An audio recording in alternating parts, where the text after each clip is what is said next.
And so why is it that I want to talk about this other personal hero? Her name was Layman Gobi. Is anybody familiar with her? A couple people are. This was one of the 3 Nobel Prize winners for 2011, Nobel Peace Prize winners for 2011. They all went to women this year. She and the current president of Liberia, were both awarded the Nobel Prize from Liberia. And I first became familiar with her a few years ago when I saw this amazing documentary. It had this most fabulous title. It was called Turn the Devil Back to Hell. And so, yeah, I mean, I was like, I gotta see that. What is that about? And it was about this group of women in Liberia who, after 12, 13, 14 years of civil war, were tired. They were sick and tired and fed up. And so they gathered together, and they gathered together as Christian women, as Muslim women, as women of traditional African faith, and they said, we are going to do whatever we can to stop this in our community. And they started by dressing in white and just gathering, and not like kind of like the Occupy Wall Street. This was Occupy Liberia. And they started by praying and by finding the commonalities among each other and really talking about the fact that they were tired of their husbands and their sons going out and killing each other. And I realized in preparing for this conference that these women in some ways aren't that much different from us. Because they gathered in the power of sisterhood. And Ms. Layman Gobi ended up writing a book about her experiences called Mighty Be Upheld, How Sisterhood, Prayer, and Sex Changed a Nation at War. And the reason she came up with that title was because of the way they use the power that women have. And I really always keep going back to the sense of the power that women have, because in the work that I do in public health, and in other settings, often we talk about women of color as vulnerable populations. And so we don't talk about the ways in which we're powerful, we talk about the ways in which we're vulnerable. And I understand we are vulnerable in many ways. We may be vulnerable economically or from domestic violence or other situations, but that doesn't mean we don't have power.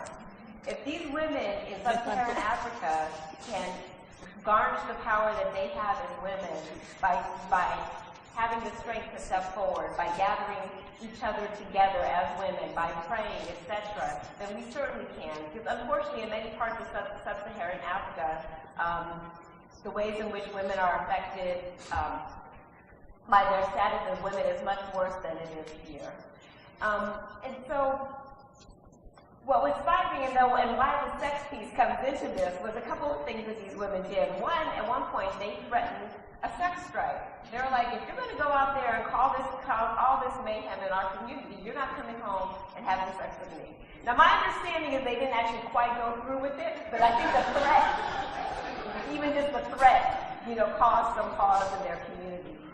And then the other piece was that at some point, the people from the warring factions within Liberia went to Ghana to have peace talks. And the men were hanging out every day having these peace talks and getting nowhere. And there was a contingent of these women who had gathered with Layman, who were there on site. And they realized after a while, like, these brothers are not pulling it together.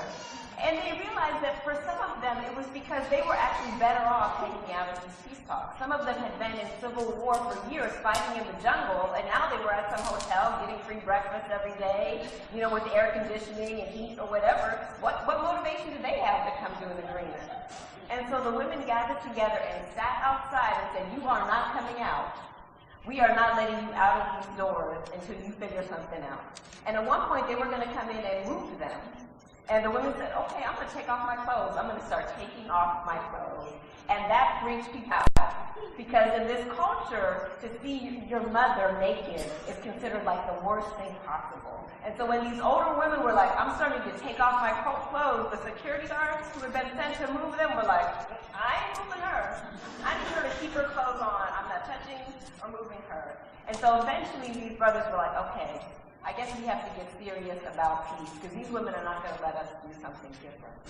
And so I just tell this story totally to inspire us, and to recognize that even in situations where we may be weak and vulnerable because of our status as women, there is always power that we have in that status as well, and that we need to remember and to